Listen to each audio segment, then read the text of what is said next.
inkokheli zobuzwe nezikarhulumente ezingabe zikhona apha phakathi kwethu. Ndinibulisele ke nonke egameni lenkosi, molweni bazali.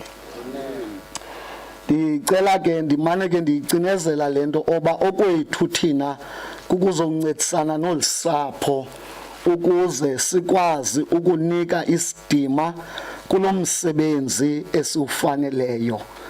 Right outside, there are members of the South African Police Service abalapha ukuzo observer, amongst other things, the issue around time, ixesha.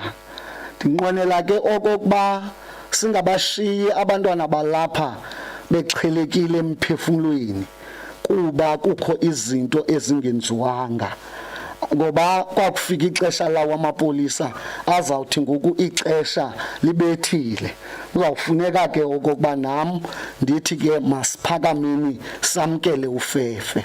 Ndingathanda ke okokuba ndithi ndisithi masiphakame babe noko abantwana begqibile ukwenza itribute. Ndicela ke okokuba umuntu akagqitywa. Ndicela oba uthi qabaqaba xa ufumene ithuba lokuthetha okona kubaluleke kakhulu kokokuba elusapho zelithi emveni kwalawo umsebenzi lithi it is indeed well with our souls. Siyavana maKristu amahle? Siyavana bethuna? Ndiyimfengu ke bethuna, andingomntu ungenambeko. Andikwazi ke nothi umuntu ethetha ndithi pheza ngokudala uthetha. Ndiyimfengu, ndingumntu onentloni. Ndiyacela ke ningandenzi okokuba ndiphakame. Siyavana bethuna? Cetheni maKristu amahle. Ndifuna ke okokuba utata uS egqiba azonihlabela ifolo nizobona uba kufuneka senze njani na. Sinikele ke utata ugqiba njengesithethi sekhaya.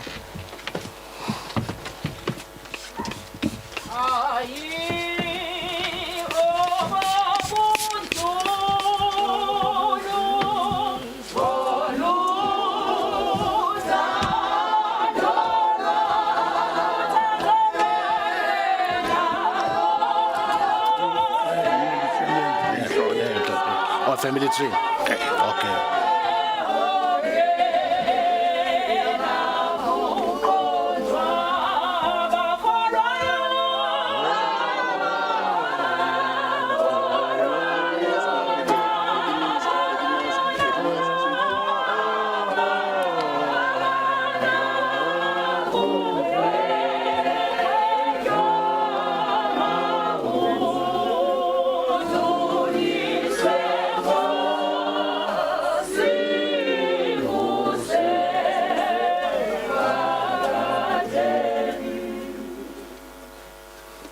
Nkosi mhlanga bami andingogqiba ugqiba umntakwethu lo Ndlebe. Ndizonika nje ifamily tree yenathethe ngonomise apha ekhaya. Nayo andizonzula mfundisi kuba ixesha litsho. Bandawethu sebulisela umfundisi. Andizubulisa mntu. Ukhoko wethu uSolonsi. uSolonsi ke uzele onyana abahlanu. Wazala uNdlebe, wazala uNophothi, wazala uMthuma, wazala uRhaqothi, wagqibela uNketha. uNdlebe ke uzele onyana abathathu. Uzele uMhlonhlo, wazala uMatyhepi, wazala uMpukula. Mandize ke apha kunomise. Unomise ke yena ulapha kulomnombo kaMpukula. uMpukula ke uzele onyana ababini. Uzele uMabandla, wazala uShongo. uShongo ke wazala uNomise. uNomise ke uzele abawazeleyo. Into abangayendezele family tree madawethu into kukho abantwana abangawazi umnombo, so ndifuna bawazi bawuthi ke ethubeni bandiqhethe bawubuza inkosi. Enkosi mntakwethu kakhulu. Ndibulele mfundisi sosibulisele kakhulu sonke apha ekhayeni. Mfundisi akukho kuninzi endizakuthetha. We have to observe to confirm regulations. Otherwise ibininzi into ebendinoyithetha kakhulu ngolomise uNoluvuyo. But ngenxa yemeko lesikuyo kunyanzelekile into yokuba sithi gqaba nje napha. So summarize as much as we can. Okokuqala nje ndingayistate very clearly into yokuba i-expression ethi silahlekelwe ingaphezulu kule case asikwazi uyichaza singathina apha ekhayeni. Sithetha ngentsika kubantwana befamily ngefamilies. Kuba khona umntana ofumanisa zithi parents xa zimjongile zithi lintsika lekhaya. Lo ulele apha ibilintsika. She was the pillar yelikhaya. Ebe ne strength esibengumangaliso. Ngumuntu obothi xa ubusecaleni kwakhe xa ulapha ekhayeni uzive uprotected. Iqinisekile nabahlobo bakhe apho bakhona bayamazi bengumuntu onjani. She was a straight talker. She will tell you into right ne wrong. Ebengafuni nokuyibona into embi especially xa isenziwa komnye umuntu. Ngumuntu obespecial ngeyona ndlela ezinhliziyweni kwe wonke umuntu. Ebethi budibene nawe would touch your heart.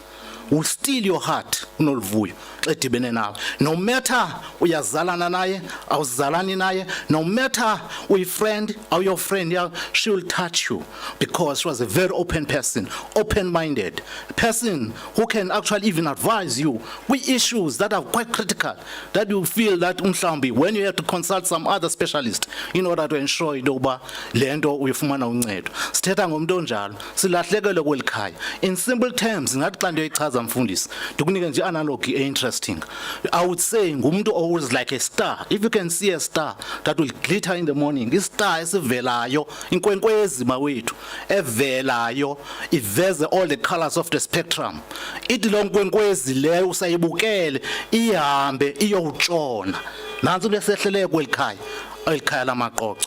Silahlekelwe ngolo hlobo, silahlekelwe luthando, silahlekelwe support. Ubathandile abantwana bakhe, usithandile sili family yamaqoqo, uyithanda ifamily yakwaNdlebe, uyithanda ifamily yaMpinga uMawawa, ifamily yakulomamakhe, uyithandile ixabise kakhulu, uyithandile nefamily yasemzini wakhe oNonzaba. Ngalo mazwi akho nto engaka sinoyithetha ngaphandle nje sinonto sinoyithetha ndibhekise kuye ndithi lala ngoxolo mazikhala, lala ngoxolo amqoqo. Silolikhaya siyakukhulula, siyayazi into ukuba sozuphele ezinhlizweni zethu.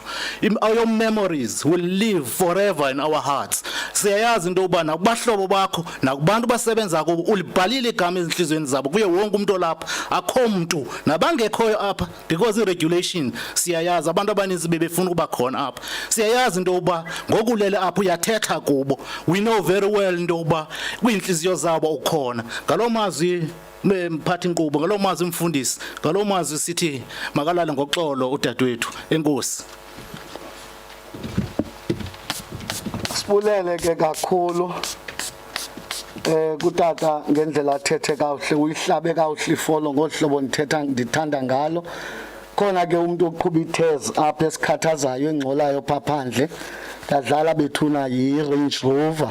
Sicela okokubana ngaba ayiqaphele. Sicela ke kananjalo ba abantu basicela babuyisele izifonyo zabo ezimpumlweni nasemilonyeni. Wonke umuntu sicela abuyisele isifonyo sakhe empumlweni nasemlonyeni. Okwesibini xa nicula sicela okokubana ningazithobi izifonyo okanye kuzawufuneka into bandikuyekise ucula all together. Are we together? Siyavana bazali bami? Siyacela ke mama wami uhamba nami ke wena ungayenzi lonto ithi ungayenzi bazali bami xa sicula sizame okokubana siyavana bazali bami. Ndithetha kakubi nabethuni andithethi kakubi. Ndiyabulela ke ngicela ke umuntu ozawumela ikomkhulu. uYesu wasenzela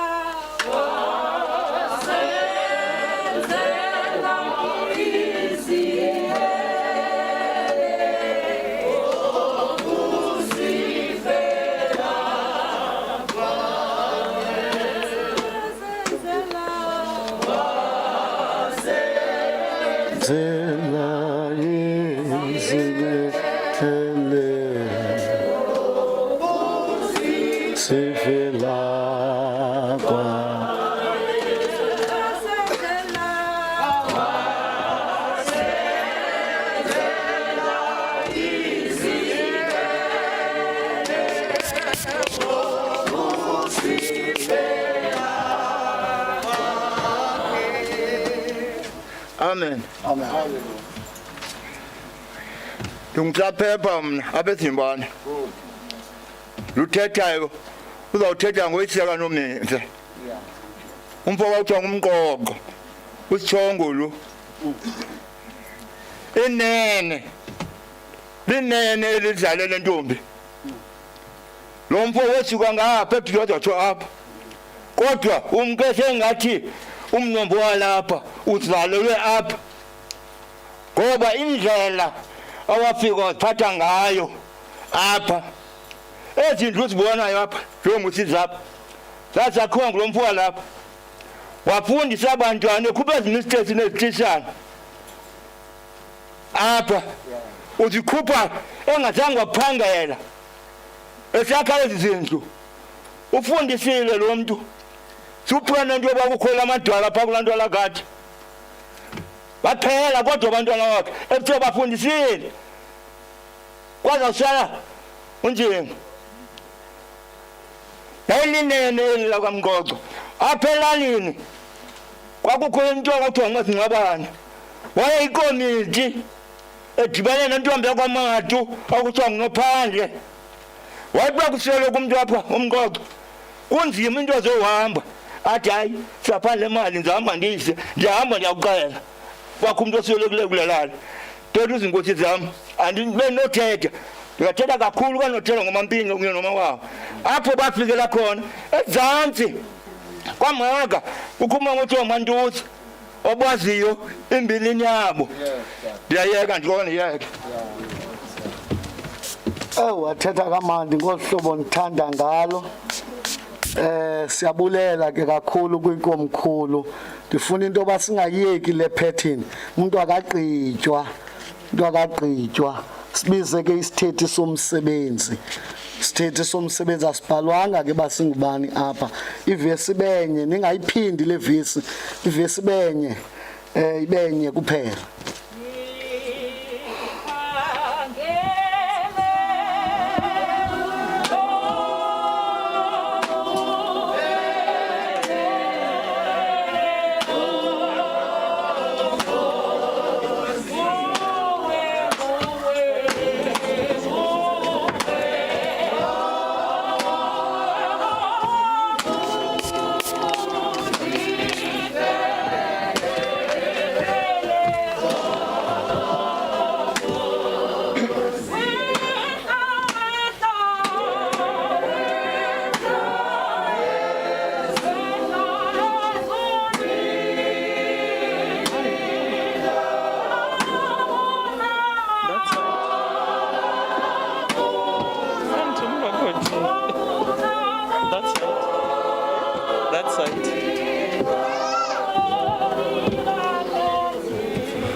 Sanibona ninjani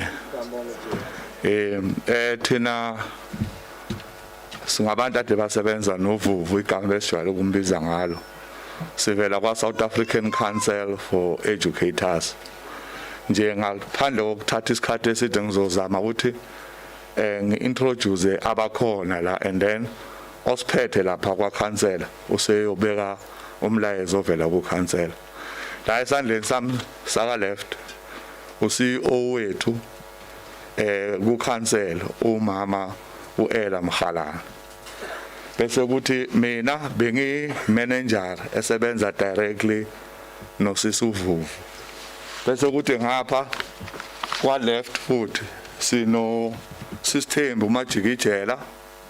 Kuthi kwa right sibe no Mnumzana uMlokoti Thobani. Bese futhi kuba khona umemo loHadi Thema. Bonke laba bebenza lo msebenzi obowenziwa uSisivuvu eWestern Cape. Usisithembi nobhuti uMlokoti bona becoordinator la eEastern Cape. Bese kuthi uSis uThema uMolohadi icoordinator yaseLimpopo. Bengifuna nje ukuintroduce lonke iqembu elizile after lizwe lomkhuhlane lathi angeke phela lo muntu besebenzisana kahle naye. So mfundisi ngizohanda over ku CEO. Okay. Molweni. I'll try and speak quickly in English, Mfundisi, because my Xhosa is so bad. We want to say to the family Yaka Ndlebe, Nondungwa, and also to the children in particular, we've been sent by SAY's Council, which is the board, to say go to MTHATHA and represent us to bid farewell to Vuvu. And in bidding farewell to her, we want to say, well done, the servant of God. You put the teaching profession first. You put the teachers of this country first, and most particularly the teachers in the Western Cape. When I met Gugu for the first time, I think it was late 2019, when she joined SAYS, and in the first meeting that I had with all of them as coordinators, including the manager, we just clicked. And because she was allocated to work in the Western Cape province, I just said to her manager, I'm going to work with Vuvu and introduce her to the province and make sure that she's taken care of. And we support her, we mentor her. We cannot just take her to the province and leave her alone. But I want to say to the family, to the children, and everybody who was MTHATHA, she raised the Eastern Cape flag. She raised the family's name in the Western Cape. She never disappointed me as the CEO. She never disappointed the council. She never disappointed the teaching profession. And for me, honestly speaking, you can have all the degrees in life, you can have all the knowledge, expertise and skills, but if you don't have the passion, you don't have the character, Ismail, to work with people, to make sure that you deliver, you serve the profession, there's nothing that we can remember about you. So I want to say to Abuna Lady and all the children and also the family, indeed, she was a servant of God. She knew what servanthood is. If you read the Bible, you know that Jesus was a servant. And she emulated all the characters, all the attributes of one being a servant, and she practiced servanthood, which means she put others first before Yena. And that is why we would work with her until sunrise when we were working with teachers. Also, I'm bringing the message from all the stakeholders in the Western Cape, the teacher unions in particular. They felt the pain that you felt, and they said because of COVID-19 they couldn't be here, but they are sending their messages of condolences to all of you to say you gave us a real person, a woman of note, a leader and a manager who knew how to serve and who really left a mark in the Western Cape teaching profession. Indeed, we've lost an asset, as SAYS. As a family, you also lost an asset. And yesterday when I was getting a briefing from the family, I can say what she was in the family resonated well with what she was in the teaching profession. She didn't pretend to be somebody else at home and be somebody else at the profession. When she was experiencing challenges in the Western Cape, she would tell me immediately and say, this I can't tolerate. I've told so and so where to get off. I said this and this because I wanted to do my job. And indeed, she was doing it in the name of serving the teaching profession and not in the name of being somebody who's nasty. But we're saying to the family, your loss is our loss. And we want to say to the children in particular, your mom would have loved to see you loving each other. And I think that the most important thing as mothers that we want to see when we leave our children is that they must be together as they continue. And I think it will be a gift to your mother if you can continue with her legacy and make her proud, as well as the entire family. And we want to say it is well with our souls, that we are satisfied that we came here. We'll have a closure at least to say we bid Vuvu farewell, and we want to say also to the family, when Paul was about to die, he said to the Church of Philippi, "For me to live is Christ, and to die, for me to live is Christ, and to die is gain." Indeed, Vuvu lived to serve Christ, and I think we saw even with her memorial service, and that helped her to be able to serve the profession. And the heavens have gained an angel in her. Thank you very much, Mfundisi. From all of us, we love you as a family and will continue with her legacy. Thank you.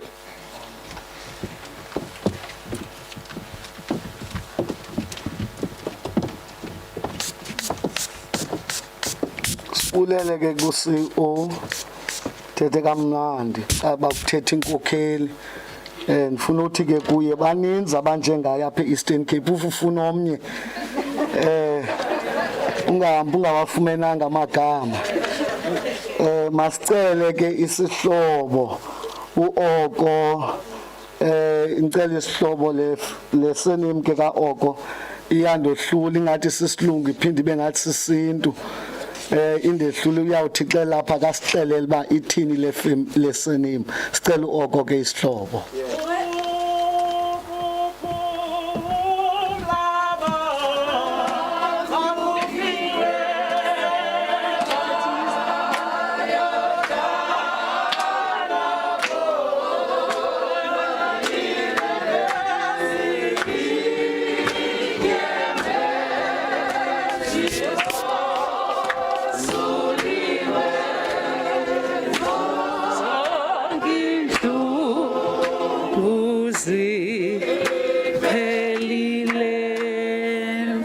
Amen.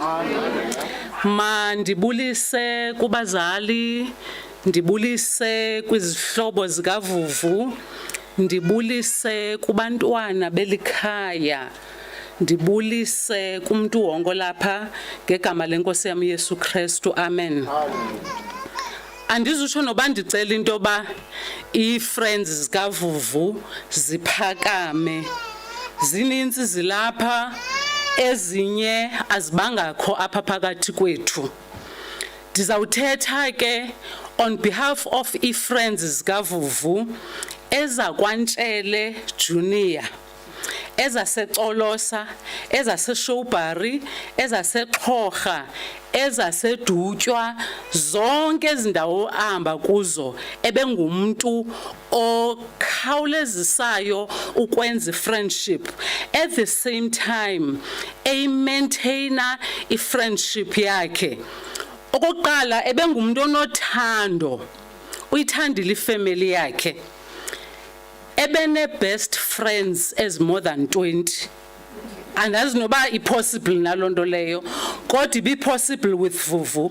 Ebeyithanda ichomi yakhe ifilishe like I'm the only one. Kodwa zibe zininzi emakhayeni ethu, abantwana bethu.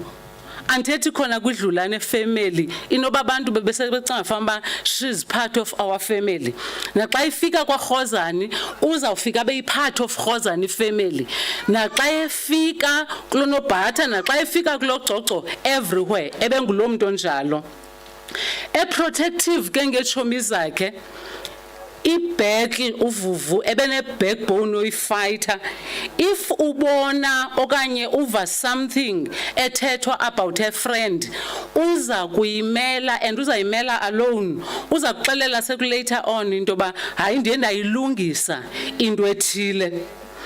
Uzawuthi ke xa eyilungisa ebengumuntu one ready answers. Soze noba umbuza ntoni uzakuxelela uVuvu into ba hayi ndiyenze ngenxa yento ethile. Esicebisa kakhulu nasebantwaneni bethu bengumuntu one-understanding, ayazi into ba hayenza ngolhlobo nolhlobo.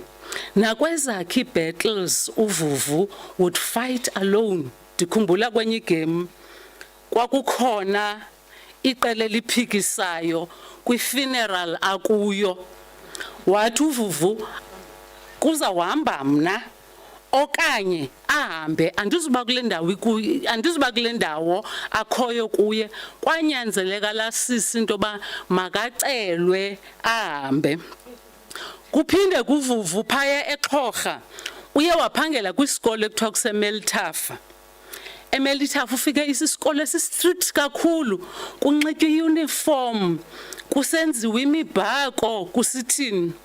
Xa efika phaya uVuvu wa-introduce i-drummies, wancedisa emculweni, watitsha i-maths, wazothi sephaya wayitshintsha. Ukuba wayitshintsha njani I don't know, but into endiyiqondayo into yoba waqale wazenza into yoba uprincipal makamtruste, so kuthi noba mhlawumbi uye wayitshintsha imeko yakhona ayitshintshe ngohlobo olurayithi. Sabona sekunxitywa ibhlukhwe eMTHATHA, sabona seyiyekiwe i-black and white, sabe siqonda into yoba kufike uVuvu ke ngoku. uVuvu ebengumuntu othanda uhleka, would always bring joy. Besibane trips esibanazo, pampering sessions, uzawuhleka okokoko ngenxa yamabali akhe. She was street smart, ishomi yethu. Ndiqinisekile into yoba kuthi sonke ebesazi zonke iingodi zaseMonti, ezaseBhayi, ezaseDurban, ezaseJoburg, ezaseKapa nangaphezulu. Ebengumuntu okhawulezisayo ukuyiqonda into, atsho into yoba iibhegi zisendaweni ethile, izihlangu zisendaweni ethile. Aphinde uVuvu, she was not settling for less. Andizuyicacisa kakhulu, ndizawuthi nje qha uba ngaba uye emculweni uzaba kwi-VIP area. Ukuba ngaba uye endaweni nje uzawubonakala into yoba uVuvu ebekhona phaya. Ngamanye amaxesha uqonda into yoba hayi man Vuvu utshate no-district director, uzawuzibonakalisa and uzawuphinde abantu base-TVini ubone into yoba inobe bedibana naye kanjani uVuvu. But ke nditsho into yoba ke she was not settling for less, yonke into yakhe ibiphaya and it was the best. She was passionate about her work. Uyakhawulezisa ubona nabantwana ekukhona umntwana osokolayo uzawuva sesithi hayi man ndimcelela izihlangu, hayi man ndizamthengela ilokhwe ye-farewell, ndizawukwenza oku. Ebengenabantwana aba bakhe only, ebethatha nabantwana nakwezi ndawo ebephangela kuzo. Ebesi-staunch Christian. Abantu abaninzi apha kwiitshomi zakhe athi sukonqena i-midnight prayer and uzawufowuna uVuvu 5 to 12 okokuba masike siyithandazele ingxaki ethile. Kwifamily yakhe, kwi-friends zakhe, kuwo wonke umuntu olapha, uVuvu has just gone to join the angels. Dine picture into yoba inoba naphaya oMaria basengxakini kuba uzawufika afuna uba phambili, afuna ubonakala. Ndizawutsho into yoba ke kwelikhaya lamaqoqo nabantwana bakhe sikhona, sizitshomi zakhe, asisoze sinilahle. Sicela into yoba nisixelele xa kukhona into eyenziwayo, uthando asishiye nalo ne-unity. Besingena sigqobha apha kwaMampinga engekho eseRhawutini, ungena uzivuse ekhaya, kuzawuhlala kunjalo. Enkosi. Sibulele ke kakhulu nalapha esihlobeni, sicele ke kusondele ke isithethi ngokusenkonzo.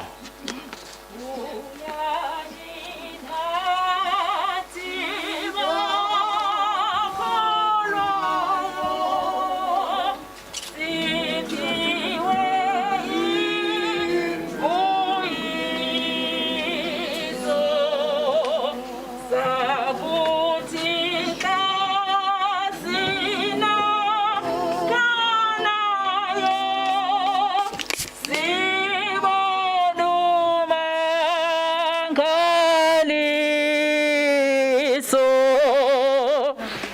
bangcele nova bomini nezethu indumiso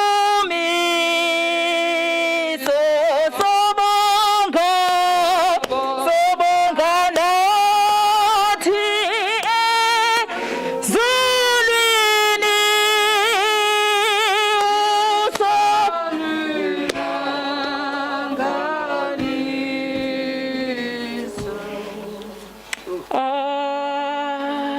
Amen. Manthathe elithuba ndibulise kutata umfundisi osiphethele lenkonzo. Ndibulise nakubazili ngokukhethekileyo bethunani. Ndingumama uZandi Mbilase. Ndithunyiwe ndathumeka kumama wethu upresident umama uGqamza uMambhele. Ndimi ezihlangwini sesandla sakhe sasekunene. Umama uSihlalo, umama wethu umama uConjwa uMandlela. Ndiphuma kwiCentral Synod kwiAlex Joburg Circuit 902 eCalvary Society phansi kukatata umongameli tata wethu tata uGqamza.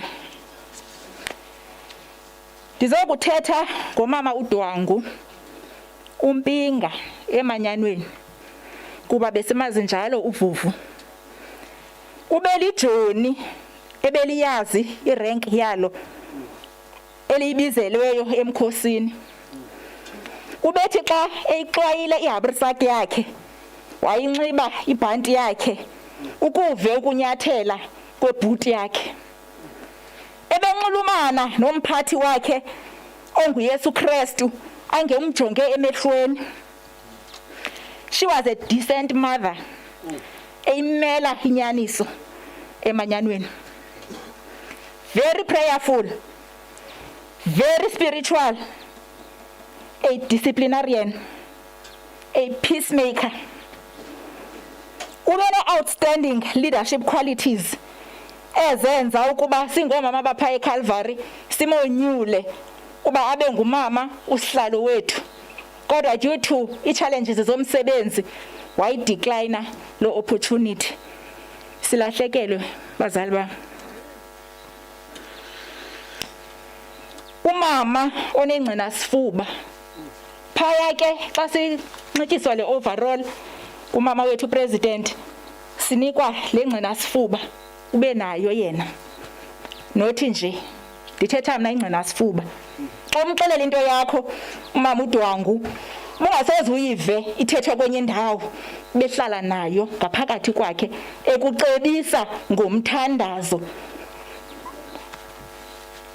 Uqaqambile ngemisebenzi yakhe emihle nembono zakhe eziphuhlileyo ngethuba elifutshane simazi ephakathi kwethu. Ubekuthanda ukucula. I am very sad kuba ingoma andiyiva apha. Ebekuthanda ukucula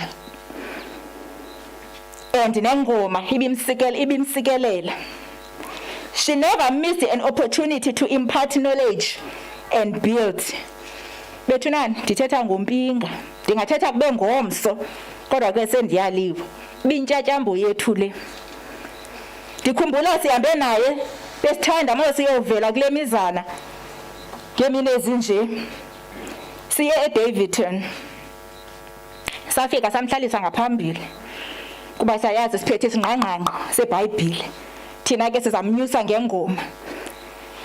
Yiva xa sibuya sisenza i-reflections because xa sihambile sesibuya senza i-reflections babe kunjani lithi belisithini ilizwi kwathini. I quote, hayi ndiqhathiwe today izintombi zedolophu. Zandihlalisa phambili zathi wena ke mama zala sele uhleli apho ngasentla phaka. Ubonolali kube kweza dots imessage yakhe ke lena ika WhatsApp kube kweza dots timing indityisile.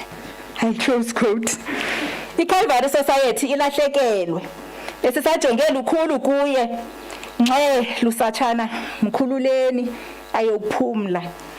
Kufa wena ulutshaba kwinto zonke ezinobomi. uqhayiso maluphele kosaziva uphila onamandla nongenamandla kwabadala nakwabatsha. Enkosi tata. Sibulele ke kakhulu ke kumama uMbilase. Sibulele ke. I have also just been made aware by Reverend Majela that the community of Calvary Methodist Church has also joined us online. Friends, dear brothers and sisters in Christ, we welcome you in the space of mourning and comforting this family. Thank you for joining us and for taking your time in the business of your schedule. We are aware that if it wasn't for these restrictions and regulations, the entire congregation would be here with us. We welcome you and we thank you for joining us. Sicela ke kwesi isithuba sinike ke i-siblings. Ndiyathemba ke bazali bami ba njengoba siya kwi-siblings siya nakubantwana nakubatshana. Anizokwenza laa nto ndandikhe ndayibona kwenye indawo anithethe nonke. I hope you have nominated amongst yourselves someone who is going to represent you as siblings. Ndiyacela ke torhwana ningayimoshi into yenu ngokwenu ngoku seyinhle kangaka. Sicela ke i-siblings ngicela zilandelwe ngabatshana baze ke ngoku balandele abantwana in that order. Thatha ivesi.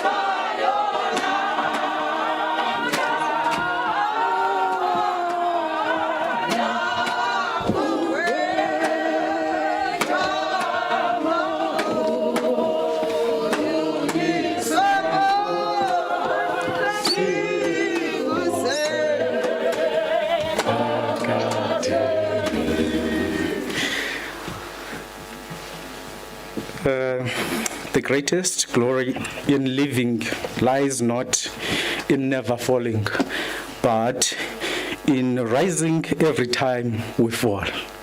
We have fallen, we as Ndlebe family. My body is numb. I am hurt. We are hurt. The Ndlebe family has lost a warrior. Please allow me to salute everybody who's here by declaring all protocol observed. Dunginga, the brother of Sisvuvu, some they know her as Noluvuyo, some they know her as Unomise. The smile, Sukasisi, determine ubuyena. If you look through the pictures, you will find that smile. When you look at her, you will see that smile comes from the deepest of her heart. We are hurt and our body is numb. To the kids, Palisa, Naledi, Nokonda, they tried. They tried for Umama Wabo and the brothers as well. They tried. They never ever slept during last week while Lucis was hospital. 24 hours praying, 24 hours in hospital. Thank you, Bachana. I love you so much. But there's one thing, Essenza Somelele, we as Ndlebe family, it's simply because we have a God who cares, a God who protects, and a God who's always in charge. So ithemba lethu likuThixo. Usisi kum personally ndingathi ungumuntu osithanda izinto ezinhle. Xa ndimjonga ndingathi she was a VIP, a very important person. a very important philosopher, a very important politician. Usisi, it was a very important pragmatist. Usibonisile uthando lwakhe. Usisi usithandile. Usisi usithandile. And usisi ebekufela ezintweni. We are here. I am standing testifying that nami ndingomnye wabo usisi asithandileyo. Enkosi.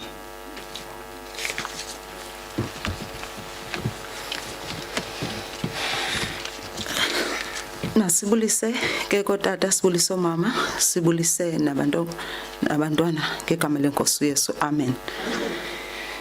Nam ndizoma ke egameni lomakoti balapha ekhaya ngosisi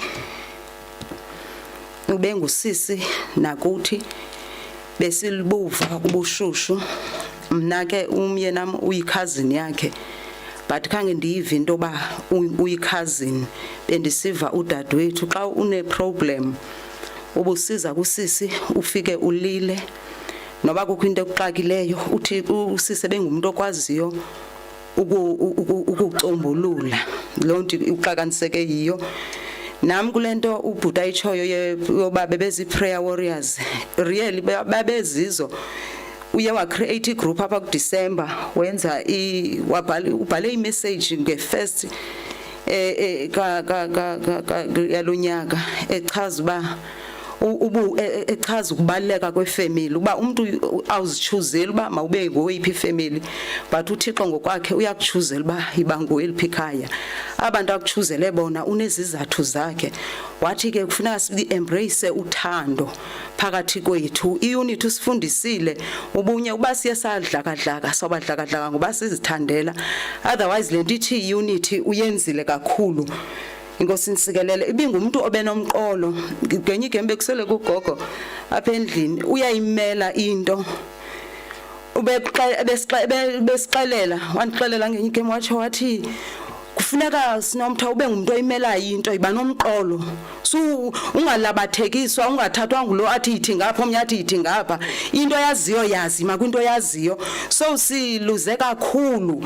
Inkosi nisikelele bengumthandazi. Ndikhumbula nangokusiza uhamba uye wasibiza efront sasizawuphuma ekseni phako 3 ngoba ubusuku siza ngalo 3 ngelimini sizawuphuma ngayo. Wathi masithandazeni wangumuntu othethayo, but thina khange sibe aware ukuba usisi uthetha uba eza kwenza ngohlobo enze ngalo. Siluze kakhulu, sibhlungu kakhulu ezinhlizweni zethu, kodwa kukhona into etsho yethu uThixo yonke into uyenze nesizathu. Ayikho into uThixo ayenza ukuhethisha nawuphi umuntu, kodwa zikhona izizathu ayawuziveza.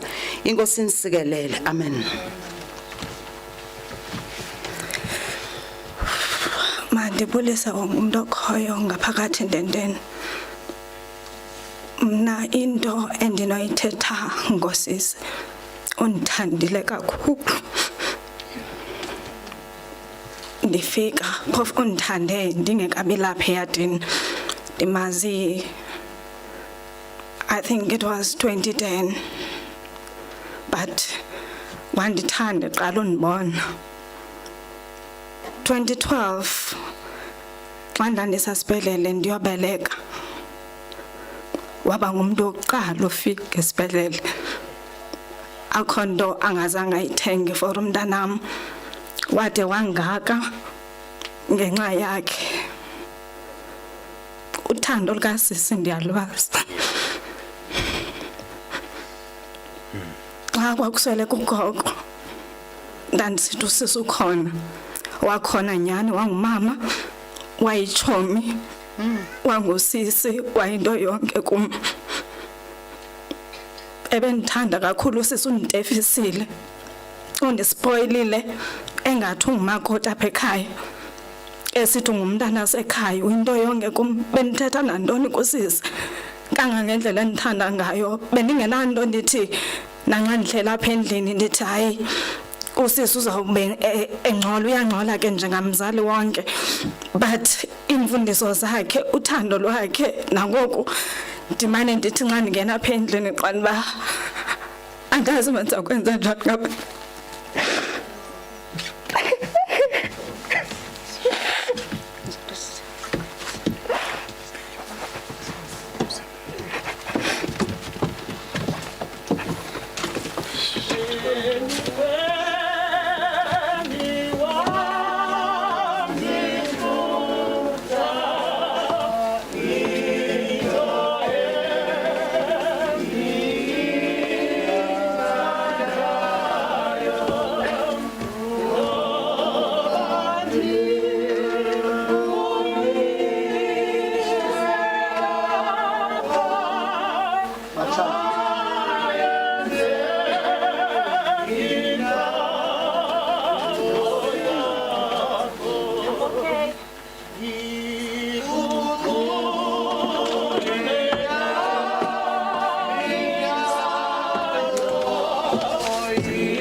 Mandibulise kwabefundisi, ndibulise kotata, ndibulise komama, ndibulise nolutsha ngegama likaYesu Kristu namandla onke. Amen.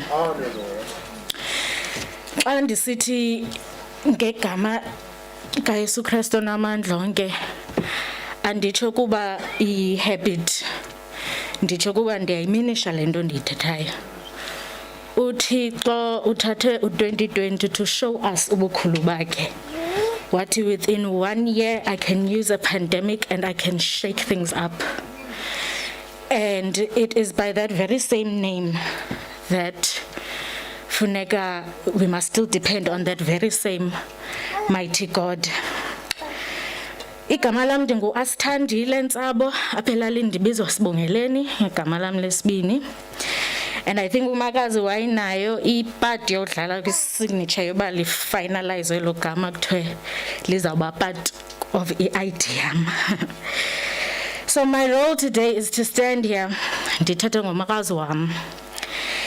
And i-relationship yam nomakazi wam goes beyond ukuba umakazi wam abe ngumakazi wam by virtue of being a sister kamamam. She is and she was an extension of umamam.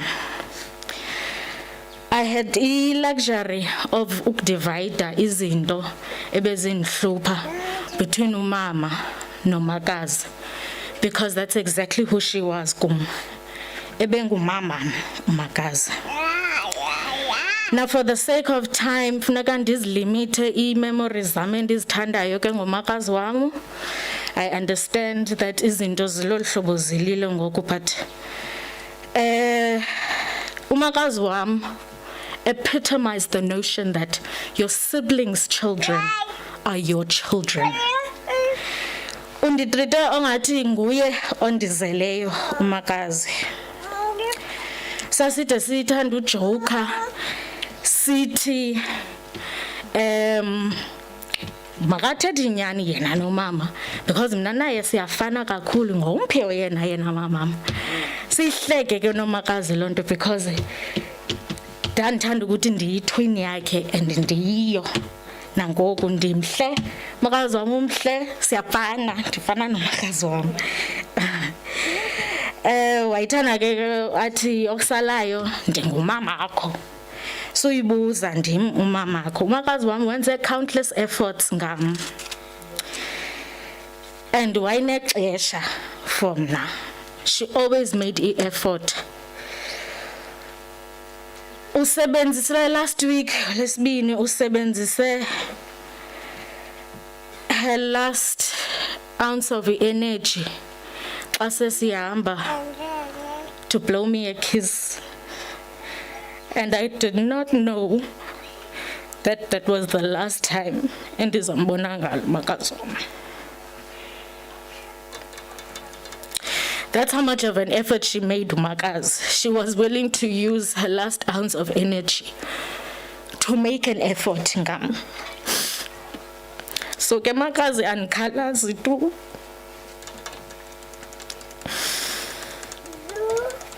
Andikhalazi makazi, ngabe ndiyakutyhola. Uthando lakho was more than enough. It went beyond. Thank you for everything you've done for me. Umphefumlo wakho ndiyawukhulula. Ndizilala ngoxolo mazikhali. I will love you to infinity and beyond. And to ifamily yam, may the strength that is keeping us going ngalo mzuzu at this very moment that is painful be the very same strength that is going to propel us forward. Isiqinise as a family. Umakazi was all about unity njengoba usise betshilo. We need to maintain that. If it was not strong then, now is the time for it to be even stronger. Enkosi.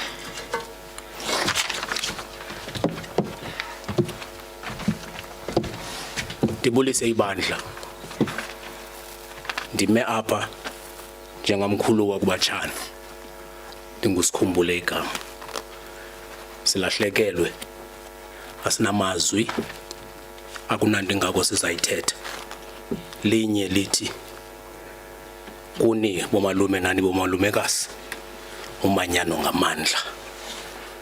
Umakazi ngeshwa thina sekhatha yayiminqweno kuba nangominyaka ayi-50 azaye kuthi ekhatha kwi-birthday yakhe, kanti esingazi uba ngamampungelawo. Kodwa ke kuthande umdali sithi singabatshana siyamkhulula alale ngoxolo, sawubonana kwelizayo. Inkosi.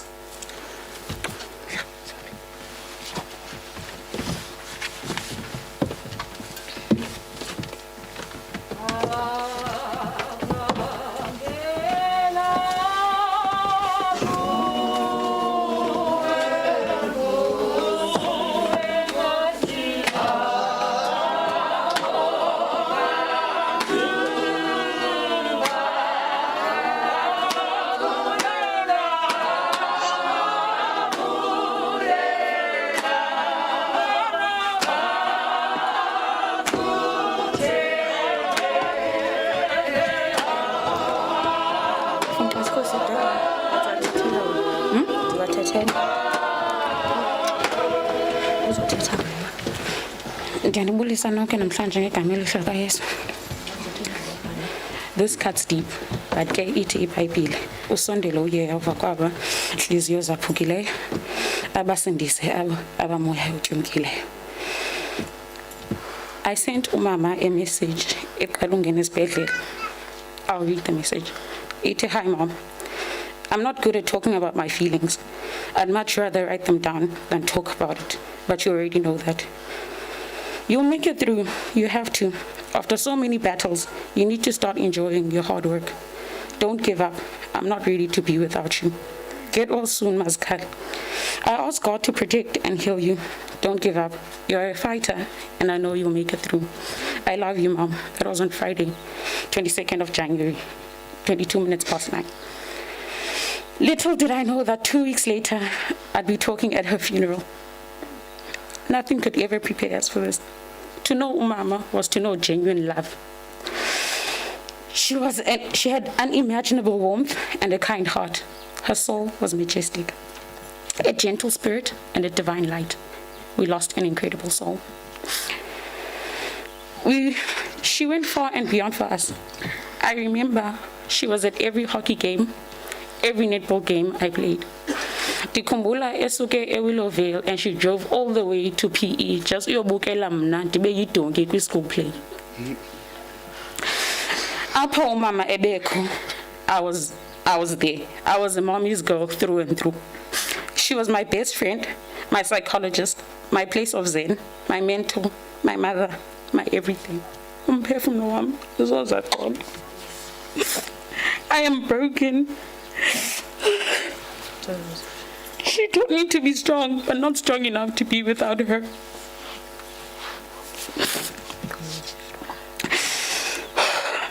I was with her till the last day. I was there. I saw how hard she fought. So, kalamazi nditilala mama. Ulwile.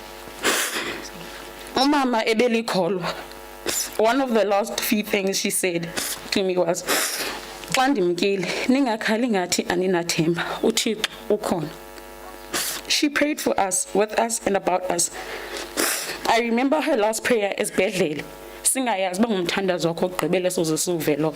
Wasibiza sonke ngamagama watsho iminqwenelo yakhe ngobomi bethu wacela uThixo asikhusele. She taught us the power of education, prayer, faith and unity. And now that she's no longer around, let us hold her teachings close and try to make her proud. To my dearest siblings, Mama loved us. Her love for us was evident and unapologetic. So remember this. Grief is the final act of love. We can't possess people, we only experience them. We'll forever be grateful that God gave us the chance to experience her. I guess God needed his angel back. So go rest, George. Usebenzile. Usithandile Mazkal, and there's nothing you didn't do for us. Since you have wings now and a halo, ndicela ukukuhlupha kokugqibela. Watch over us until it's our time too. It's never goodbye, it's until we meet again. Lelanga uxolo Mazkal, George, Tiyeka, Butsolo Bendonga. Inkosi. Ndingamotshanga xesha ndicela nje ukuthi protocol observed. Lona inxeba linzulu libhlungu. Andiyazi uba lawuze liphole nini. Kodwa ke bantakwethu nani bazali bethu esishiyeke nabo masiginyeni nobuyakraka yenzelwe thina. Kumakazi, kumama, kudabawo ebenkwanguye notata kuthi eyinto yonke. Ndifuna ukuthi kuwe lala ngoxolo. Lala ngoxolo. Usikhulisile wasibonisa indlela. Kwaye ndifuna ukuthi kuwe zonke izinto othe wasixelela ngazo uba sizenze noba ukho sawuqhubeka sizenza ngolahlobo. Owethu umbulelo ngokoshiyekileyo kuwe kukuba senze lento ubuyifuna ngalendlela ubufuna ngayo. Kuni bantwana basekhaya, bantwana bakamama, masibambaneni. Singalahli ithemba. Uye wasishiya noThixo umama wathi simthembe uThixo. Funa ukuthi kuni singalili ngathi asinathemba njengoba wayitshila. Masimkhululeni ahambe umama. Kulungile noba kubhlungu. Kodwa sizawuqina uThixo khona. uThixo uvizikhungu. Inkosi.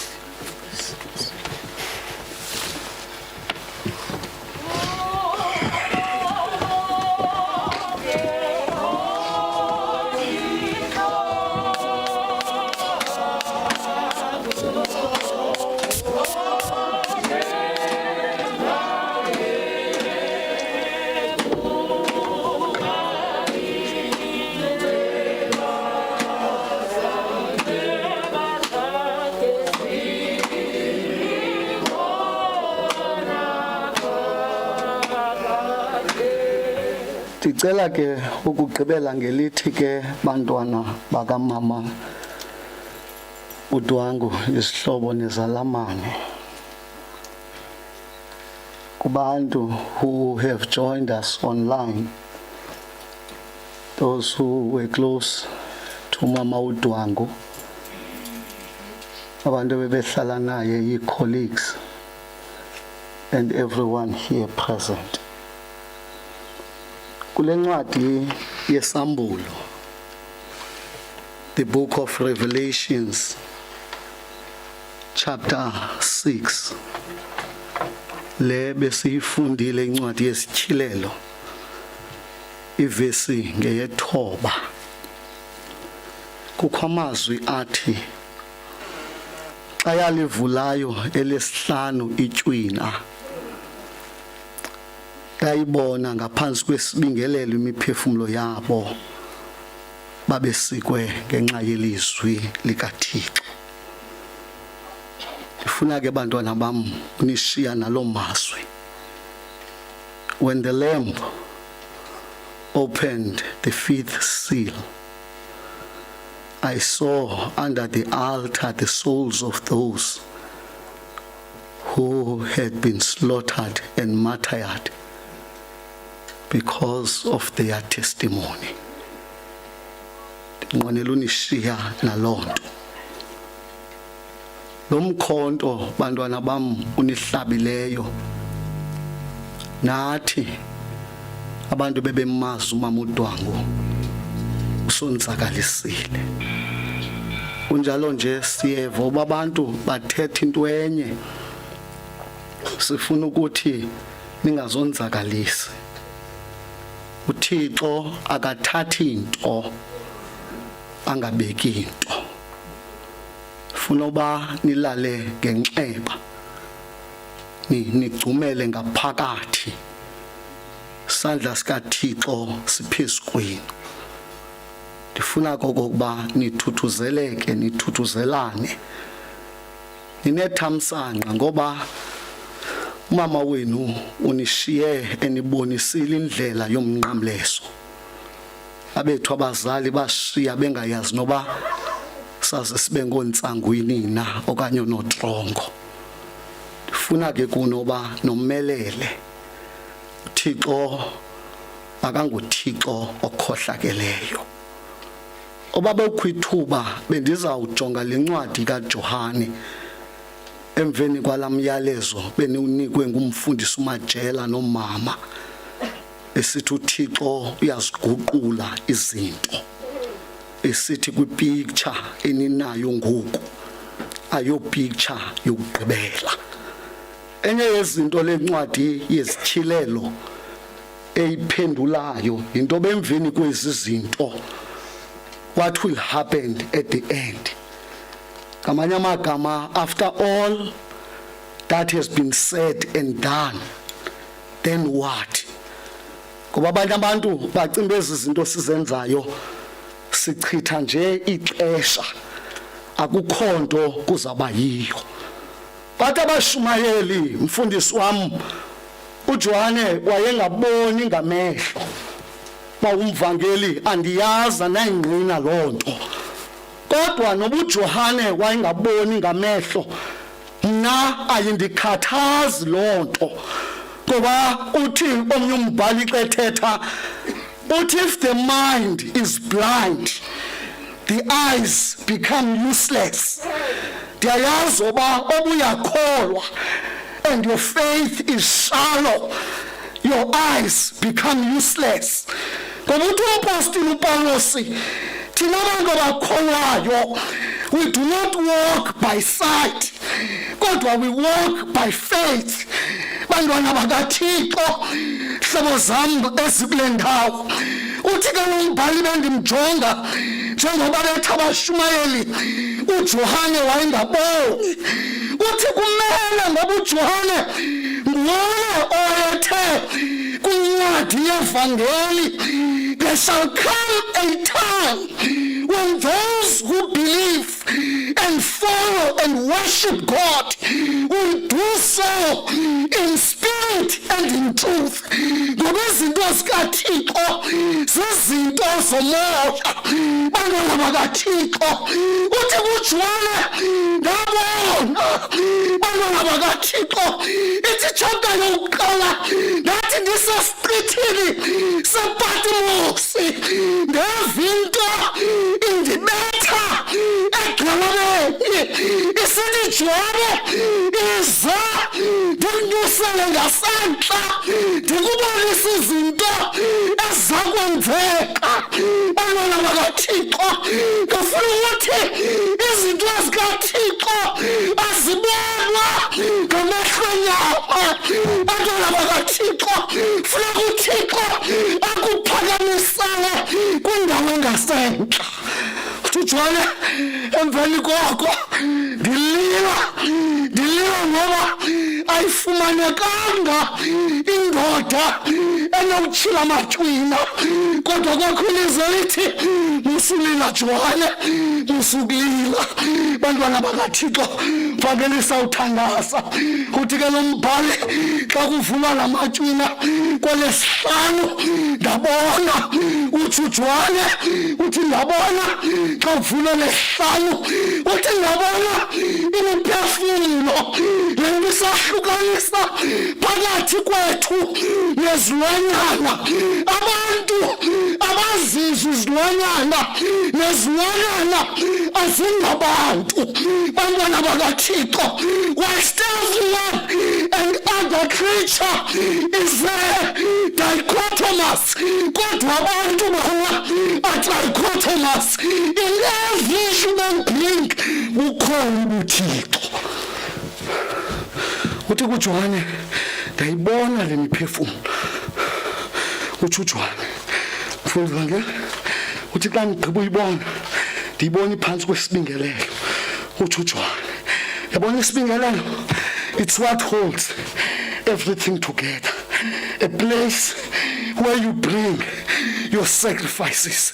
Apho uthi xa oluhambo njengobethu umculo linongozi lentshaba zakubetha izinto zelizwe uyokuwa esibingelelweni kodwa uthi ujwane apha esibingelelweni aphansi kwasibingelelo bantwana bakaThixo uthi umprofeti uyazekile isibingelelo its life springs from kulapho ubani uphuma khona bantu kholayo uthi kana kulendawo that is life giving I saw imiphefumulo utsho lo mbhali not just imiphefumulo kodwa imiphefumulo yabo bantwana bakaThixo ethenye inguqulelo they were martyrs bantwana bakaThixo abantu abangakhange babe nenhloni ngomnqina ngoKristu and not only that those who championed injustice uthi chapter 7 ngevilizwe lokuza ngobani laba ngathi nankosi nguwaziyo yathaba ngabaphuma embandezeni enkulu uthi kabo bantu ndafika imiphefumulo yabo iphansi kwesibingelelo hlobo sami sikule ndawo bengifuna ukuthetha loo nto ke bantwana balapha ekhaya ndithi ke xa nihamba senazoba emveni kwezi zinto kukhona indawo ekubhekwa kuyo angazoba eminyiphi kodwa abantu abakholwayo iphansi kwesibingelelo bantwana bakaThixo utsho lo mbhali uthi abantu abakholwayo yona iphansi kwesibingelelo ngokwemvana esesazulwini engumnquba phezu kwabo athi umbhali abasalambi abasankanga abaseva bushushu ngoba imvana ibaqhumile ngamanye uThixo ke nani angaligcina uThixo makanilondoloze kuthi emveni kwezi zinto uthi umuntu wasewisile komncedani umuntu ukuzuza lonke ilizwe uzumphefumulo wona ulahlelo lilweni bantwana bakaThixo kosincedani na uba nazo zonke izinto zelizwe kanti kwakufika ixesha elinje asazi ubuyabheka ngaphinda Thixo makanigcine makanilondoloze we want to say to you sikhona should you need us we are a phone call away Thixo usomandla makanomeleze uThixo makanipha amandla phezu kwamandla thandaza mvangeli ukwenzela into basizokhulula abantu bomthetho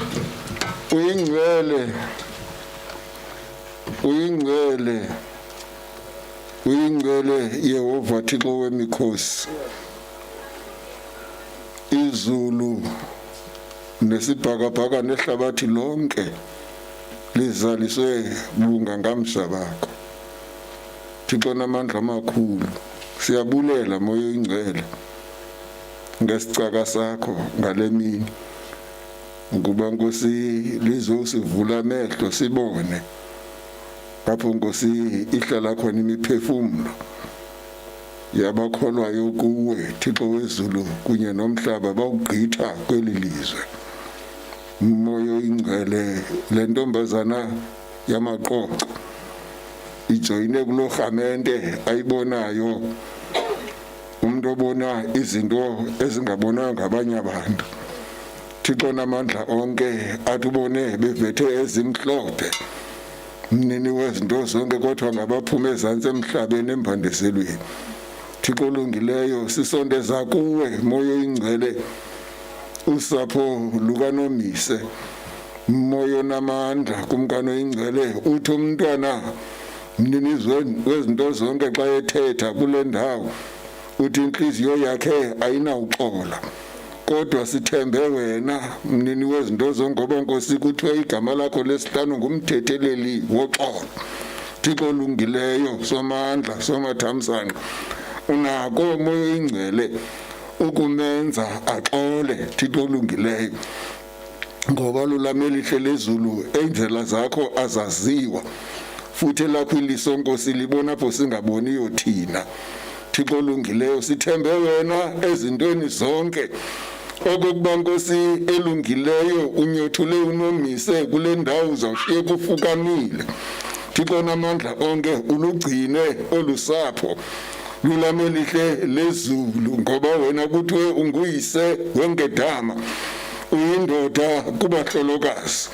Kwathiwa kumntwana ingcwele zaziwa nguwe zonke intsizi ezikhoyo phezu kwegade lomhlaba. Lulama elihle lezulu nalapha Nkosi iliso lakho liyabona. Moyo ingcwele lula kuthiwa Nkosi akukubo bonke Thixo akekho onjengawe ngoba inceba zakho zimi ngonaphakade. Siyakuthandaza ke moyo ingcwele, sikelela le nkonzo moyo olungileyo uyamkelele kuwe ukuze uthi umphefumulo kaNomise moyo ingcwele unike ukuphumula okuhleli phambi kwakho. Lulamelihle njengeminye imiphefumulo moyo ingcwele sekayiphumisayo. Thixo namandla onke siyakuthandaza, sikelela ke le nkonzo bonke abantu abalapha bathamsangelisa ngoKristu Yesu Inkosi yethu, amen. Asibulele ke kakhulu kutata umvangeli, sicele ke uMr Ntsapho Ntsabo enze ilizwi egameni lekhaya.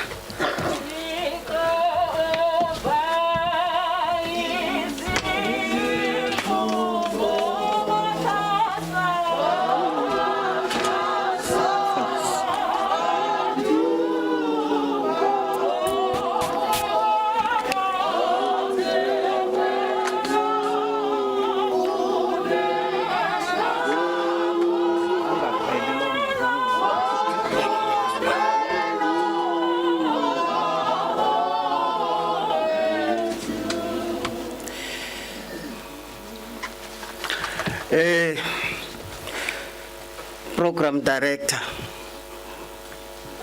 ndiyabulela ukuba ndifumane elithuba mfundisi wami.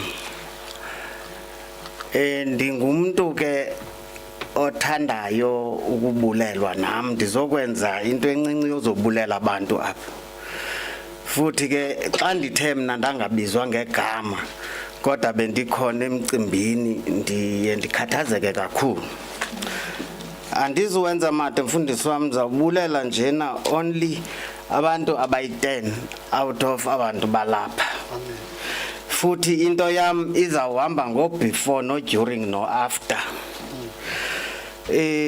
Before ke mfundisi wami ndifuna ukubulela abantwana bakaSibari ngomsebenzi abawenzileyo nemeko abathe babayiyo yokomelela during i-difficult times zabo kwindaba kamama wabo.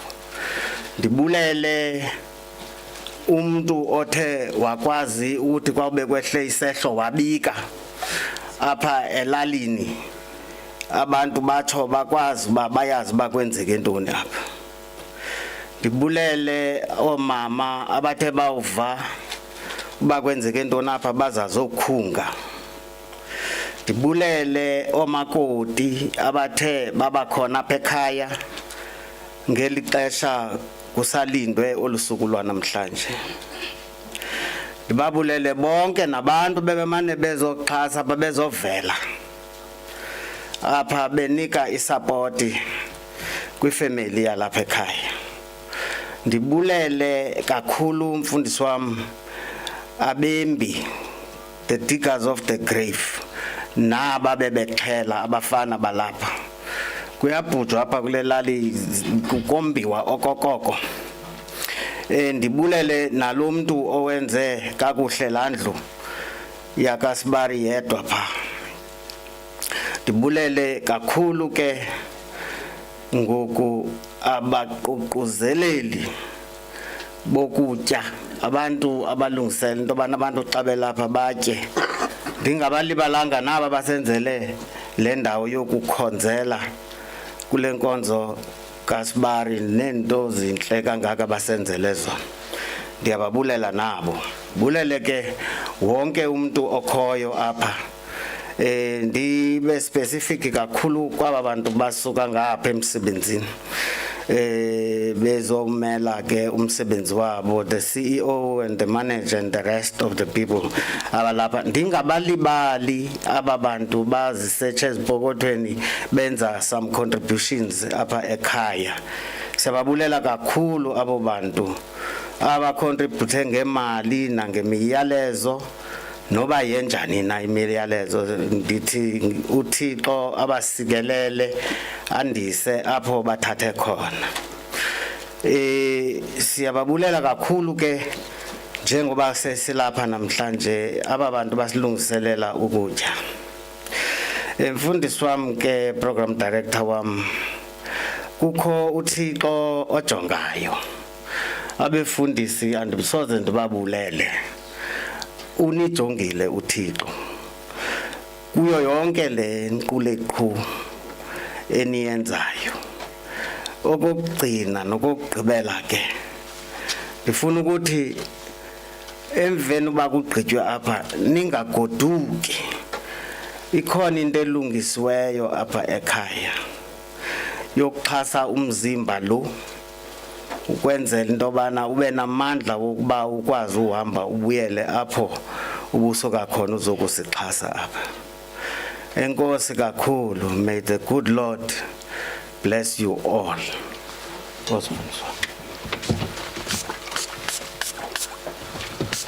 Asibulele ke kakhulu kutata. Mhlambi nam at this juncture mandi xolisele ke phaya nibonile kubhalwe intshumayelo Bishop Umbethe. Andinguye ke mna ke uBishop Umbethe. Bishop Umbethe uxolisile this morning uthi ke uvelelwe ngumkhuhlane, and because of age and what we are faced with njengabantu akakwazanga ke uzoba lapha kunye nathi. Siyamxolisela ke uBishop Umbethe. Ifuna ke ubulela kananjalo umfundisi uMkhabeni ngendlela ancedisene ngayo nathi siyisekethe, especially in particular iCalvary Methodist Church ukusukela mhla kwawa esisithonga uzothi ka namhlanje. Sibulele ke nakubantu abazincamileyo kwindawo ngendawo, especially those who are coming from Cape Town and those who are coming from Johannesburg. Thank you most sincerely. Ngoku ke bethuna sibulela nekhaya ngendlela elizame ngayo ukuobserve i-regulations ezibekiweyo nguhulumeni ukuze siphephe lento. Siyacela ke uba lo mncwabo kamama asingethandi okokuba ubalwe as one of the super spreaders. Sicela ke abantu bayi-avoide into yokokuba bathi emveni kwalomsebenzi bahlale in numbers ukwenzela into ba lo mncwabo kungathi xa kujikwa kujongwa kulomsebenzi kuthiwa waba yenye ye-super spreaders. Ndizawukhokhela ke ngomzekelo zathi xa ndigqiba ukwamkela ufefe ndiye ngqo emotweni ukwenzela into bana ngaba wonke omnye umuntu alandele mna. Ngicela ke ukuba masiphakameni ivesi benye sizokwamkela ufefe.